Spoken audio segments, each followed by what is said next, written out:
অনিয়ন্ত্রিত রাগ এটা সওয়াবের কারণ নয়, গুনাহের কারণ।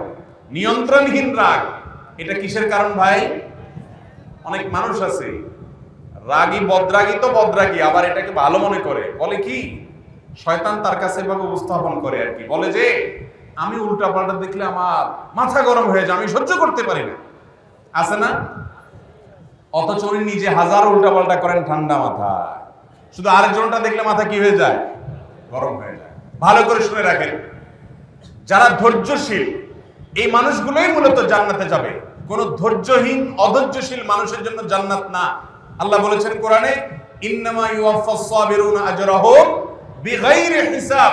নিশ্চয়ই ধৈর্যশীলদেরকে যে বিনিময় দেওয়া হবে এটা কোনো হিসাব করে দেওয়া হবে না, হিসাব ছাড়া আল্লাহ তাআলা ধৈর্যশীলদেরকে বিনিময় দিবেন।